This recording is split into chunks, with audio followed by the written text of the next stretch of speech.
Hello everyone, कैसे हैं आप सब। आज हम बात करेंगे एडमंड स्पेंसर के बारे में। एलिजाबेथ टाइम पीरियड के ये बहुत ही प्रोमिनेंट राइटर थे। इनका जन्म या बर्थ हुआ था इनका 1552 से 53 में। मतलब इनका एक तरह से श्योर नहीं है कि 52 में हुआ था या 53 में हुआ था, डाउटफुल है ये। लंदन इंग्लैंड में। और इनकी डेथ हुई थी 13 जनवरी 1599, 46 या 47 की एज में, लंदन इंग्लैंड में। इनका बहुत ही फेमस वर्क है, एक तरह से मास्टरपीस कह सकते हो, फेरी क्वीन, जो 1590 में आया था। फर्स्ट वॉल्यूम इसका 1590 में आया था, जो 3 बुक्स थी, और उसके बाद 3 बुक्स आया था बाद में। टोटल 6 बुक्स हैं, ये इनकम्प्लीट है। Edmund Spenser was an English poet and is best known for his epic poem the Faerie Queene which he wrote for Elizabeth first. उस टाइम जो क्वीन थी एलिजाबेथ फर्स्ट थी, तो उनकी प्रेज में उनको विर्चू को एक तरह से बहुत एडमायर किया है एडमंड स्पेंसर ने। तो उससे जो एलिजाबेथ क्वीन थी वो बहुत खुश हो गई थी। Spenser is often remembered as one of the most important poet in the English language, using an interesting writing style that became known as the Spenserian stanza and a voluminous vocabulary. इन्होंने जो rhyme scheme फेरी queen के लिए use की है, उसको उसी rhyme scheme पे जो स्टेंजा इन्होंने यूज़ किया इनके नाम पे ही उनको बोलते हैं Spenserian stanza. Spencer lived most of his life in Ireland, where he opposed certain aspects of society. He married twice and had at least 2 children. He died in London 1599 at the age of 46-47. Edmund was born in East Smithfield, London. ये वही year जो doubtful है, 52 और 53। Is exact date of birth is unknown. और इनके father जो थे John Spenser, a journeyman cloth maker थे। इनकी education London at the Merchant Taylor school में हुई है, और later attended Pembroke College, Cambridge. वहाँ पे ये जो गैब्रियल हार्वे है, इनके साथ इनकी बहुत अच्छी फ्रेंडशिप थी। इन दोनों की जो पोइट्री को लेके व्यूज़ थे वो अलग थे, बिल्कुल डिफरेंट थे एक दूसरे से, पर फिर भी ये बहुत अच्छे फ्रेंड थे एक दूसरे के, गैब्रियल हार्वे और एडमंड स्पेंसर। अब हम बात करते हैं इनके राइटिंग करियर की। Spencer published the first 3 books of his most famous work, The Fairy Queen, in 1590. He travelled to London to publish and promote the work and was successful enough to receive €50 at a year from the Queen. तो Spencer ने अपना ज़्यादा time Ireland में बिताया था, वो ज़्यादा time वहीं स्पेंड किया था। जब इन्होंने फेरी क्वीन लिखी, इनके जो फर्स्ट 3 पार्ट 1590 में पब्लिश हुए थे, तो इसको पब्लिश करवाने के लिए और वर्क को प्रमोट करने के लिए, ताकि वो क्वीन एलिजाबेथ को खुश कर सकें, तो ये लंदन आए थे।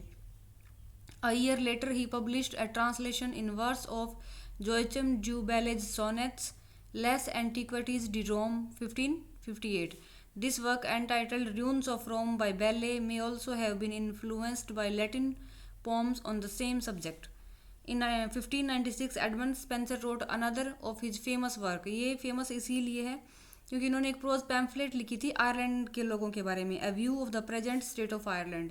ये काफ़ी लेट तक, मिड 17 तक पब्लिश नहीं हुई थी, probably due to the content of the pamphlet and so circulated as a manuscript at first. तो पहले तो ये मैन्यूस्क्रिप्ट के तौर पे ही सर्कुलेट हुई थी, बाद में पब्लिश हुई थी। It was written in the form of dialogue and argued that Ireland would never be totally pacified by the English until its indigenous language and custom had been destroyed. मतलब जो Ireland के लोगों की language और custom है, जब तक उसको डिस्ट्रॉय नहीं किया जाता है, तब तक वो कम्प्लीटली पैसिफाइड नहीं होंगे bye the English people. If necessary bye violence, मतलब अगर ज़रूरत पड़े तो वायलेंस से भी उनको डिस्ट्रॉय करो। उसके बाद है, ये इनका फर्स्ट वर्क माना जाता है Shepherd's Calendar. Shepherd's Calendar work आया था 1579 में। It was first major work. Spenser wrote it in emulation of Virgil's first work the eclogue. तो जैसे विर्जिल के इकोलॉग हैं, उससे इन्फ्लुएंस होकर इन्होंने ये वर्क लिखा है, द शेफर्ड कैलेंडर। इकोलॉग में भी शेफर्ड्स होते हैं और इसमें भी शेफर्ड है। The series of pastorals introduce Colin Clout, a folk character originated by John Skelton. John Skelton का वर्क था कॉलिन क्लाउड, उसी में शेफर्ड है, उसी से इन्फ्लुएंस होकर इन्होंने लिखा है Colin Clout come home again. And depicts his life as a shepherd through the 12 month of the year. जैसे एक ईयर में 12 मंथ होते हैं, इसी तरह से एवरी मंथ इन्होंने 12 पार्ट में है ये, और हर एक मंथ पे लिखा गया है। Spencer purposefully used archaic spellings in the work and the writing to suggest a connection to medieval literature and to Geoffrey Chaucer in particular. in this work that the term sarcasm is first recorded in English too. While all 12 eclogue come together to form the full work and year, each month can also stand alone as a separate poem. तो इसमें क्या है कि 12 जो month हैं तो 12 ही इसमें part हैं और ये 12 मिलकर जैसे एक पार्ट को एक मंथ बोल दिया है और 12 मिलकर फुल पोएम बनाते हैं. उसमें 12 अलग अलग फुल पार्ट बनाते इस वर्क को बनाते हैं और 12 अलग अलग सेपरेट पोएम हैं. The months are all written in a different form and Spenser use rhyme differently in each month. उसके बाद है ये इनका जो सबसे इम्पोर्टेंट मास्टरपीस वर्क है द फेरी क्वीन.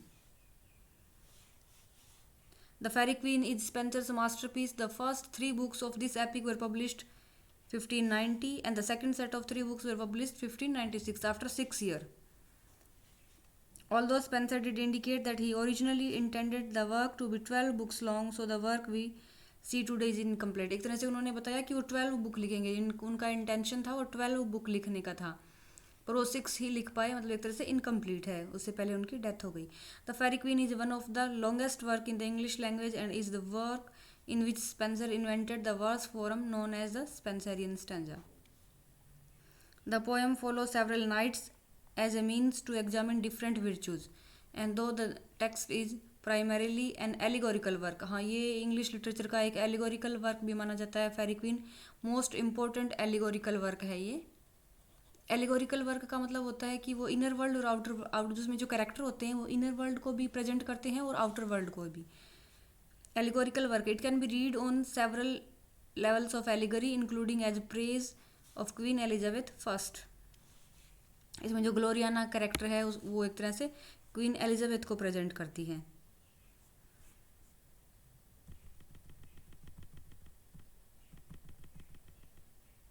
उसके बाद Spenser presented the first 3 books of the Fairy Queen to Elizabeth I in 1589, probably sponsored by Sir Walter Raleigh. इन्होंने इनकी हेल्प की थी इसमें. The poem was a clear effort to gain court favor, and as a reward, Elizabeth granted Spenser a pension for life amounting of €50 a year. एक तरह से इन्होंने Elizabeth को खुश करने के लिए लिखी थी और इनको रिवॉर्ड मिल भी गया था. उसके बाद बात करते हैं A View of the Present State of Ireland. Spenser wrote A View of the Present State of Ireland in 1596. However, it was not published until the mid-17th century. In the pamphlet, Spenser discussed future plans to establish control over Ireland, a aim of showing that Ireland was a great need to reform. कि Ireland के लोगों की language या उनका जो culture है वो सही नहीं है, उनको एक तरह से रिफॉर्म होने की बहुत ज़रूरत है.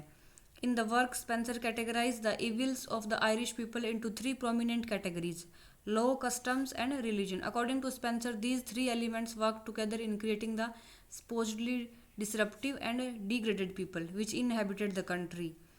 It is for this reason that A View of the Present State of Ireland was not published until much later. It circulated as a manuscript in Spencer's lifetime. मतलब उसके लाइफ टाइम में थी, publish नहीं हुई थी.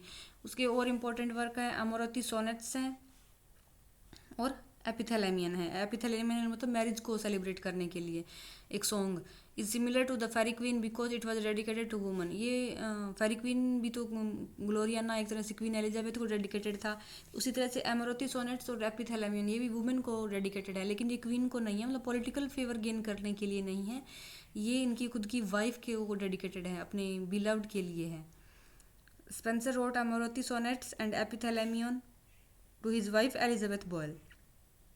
Amorotti means little loves in Italian and it is composed of a series of sonnets in the Petrarchan tradition. तो एक तरह से पेट्रार्क का जो भी ट्रेडिशन था उसको फॉलो किया गया है इसमें.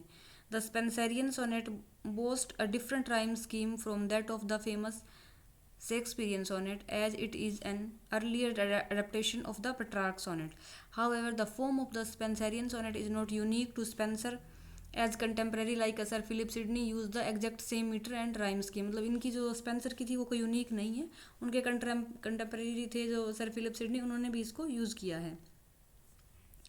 Moreover, sonnets typically describe the beloved's physical beauty, and although Spenser does so, it's common theme for him to praise her mind and virtue, her most important qualities.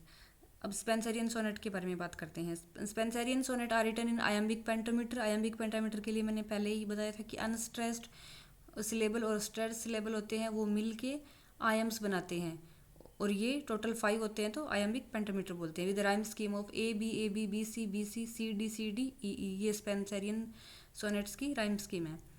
What makes them unique to its their content and in that although they deal with themes of courtly love but are not adulterous, they also tend to focus on both the physical and the inner beauty of the lady. मतलब सिर्फ physical beauty पे ही नहीं, inner और physical दोनों beauties को इसमें consider किया गया है। स्पेंसर की मोस्ट फेमस है सोनेट 75। इसमें उन्होंने क्या बताया है कि जो उनका बिलव्ड है उसका नेम वो एक तरह से समुद्र के किनारे जो रेत होती है उस पर लिख देते हैं, लेकिन समुद्र की लहरें उसको वॉश कर जाती हैं। तो वो बोलते हैं कि जब वो उसकी डेथ हो जाएगी तो एक तरह से उनका प्यार, उसका नाम ख़त्म ही हो जाएगा। तो वो बोलते हैं कि एक सॉन्ग बनाते हैं, सॉन्ग में जो उनका प्यार है या उसकी बिलव्ड का नाम है वो हमेशा रहेगा, मतलब इमोर्टलाइज हो जाएगा, कभी ख़त्म नहीं होगा। Spenserian revokes her and tells her that her name and their love will be immortalised forever in his song.